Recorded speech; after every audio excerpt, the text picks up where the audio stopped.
On Minneapolis, Governor Tim Walz recently likened the conflict on the ground to Fort Sumter, sort of imply that this is the beginning of a civil war. Do you agree with that characterization? Do you feel like there's a civil war brewing? The governor said that? Governor did. Well, does he know what Fort Sumter was, or do you think somebody wrote it out for him? No, this is, I was elected on law and order. I was elected on a strong border. We had a border that allowed 25 million people to come in. Many were murderers. They murdered people. We had 11,888 murderers.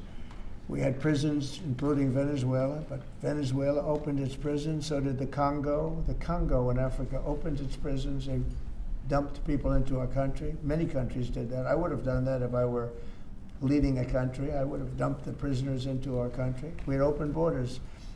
We had all these things. I was elected on law and order. I was elected on the economy. I was elected on a lot of reasons. Because when I took over, we inherited a mess. Prices were too high.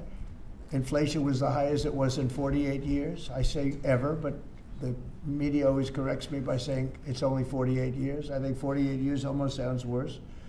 But when I was elected to do a job. And one of the big things I was elected to do is law and order.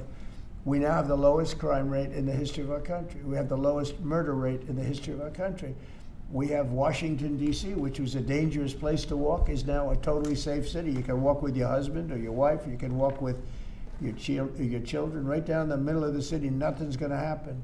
We did a great job. We had the National Guard. We have soldiers. We have people that nobody's going to mess with. And we've taken out. Remember, it's not just that. In Washington, we've removed over 2,000 criminals.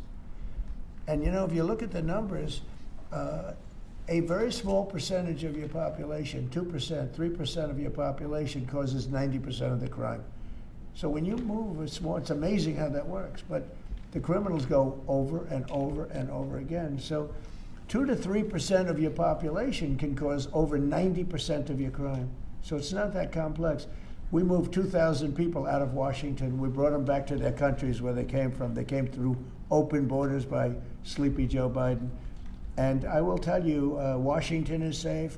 If you look at New Orleans, as you know, we went there about 4 weeks ago. I was with the mayor of New Orleans last night. He was at the premiere, and she was at the premiere. She was great. I believe she's a Democrat. She came over. She thanked me so much. She said crime is down more than 50% in just a few weeks. And you couldn't even walk down the street in New Orleans, it's so bad. And now they let us in there, and she is thanking me so much, so profusely. She was great last night. I'd do that if I were a Democrat. I'd say call Trump in, let them do what they do. But we remove people, criminals, from the cities, and they become safe cities. If you look at Minnesota, Minneapolis, we have crime down there because we took out thousands of people, despite all the mess and everything else. But do these people really want to have rapists? Do they really want to have drug dealers and people from prisons and murderers? Do they really want to have them in the community? It's really insurrectionists and agitators, and they're paid. And you can tell a lot of reasons. Number one, they're professionals, with their mouth. But they're also, you look at the signs are all professionally made. They have signs that are gorgeous. In fact, I want to get the sign because I need a lot of signs for different things, and I want to find out whoever does their signs, they do a beautiful job. Everybody has this beautiful sign with brand new wood. It's like leather panels. They have a leather handle on the bottom. These are not people these are people that are handed signs, and we know pretty much, we're getting very close to it, but we know pretty much who's funding this stuff. These are paid insurrectionists, paid troublemakers. But I was elected by a landslide. I won every swing state. I won the popular vote by a lot. I won everything. And I was elected by a landslide on law and order and on strong borders. We had a border that was so bad, so open, where 25 million people came in over a period of 4 years, and now nobody comes in. Nobody even tries to come in.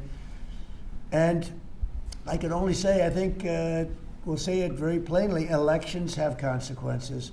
The people want law and order. And we have a silent majority. We have a silent majority of people. They don't go and riot and everything else, but they like what we're doing. They like having a safe city. I get calls every single day. Every person I see working in the White House, people I don't know, many people work here, and they say, I'd like to thank you, sir. Why? You've made Washington so great. We walk to work. They walk to work. You people know it very well. You walk to work now. You used to take an Uber or a taxi or something, and you even felt like in danger there. Every person in this building, I mean, virtually every time I see somebody, they thank me, because a year and a half ago they lived in hell, and now they can walk to work and they're totally safe. Nothing's going to happen.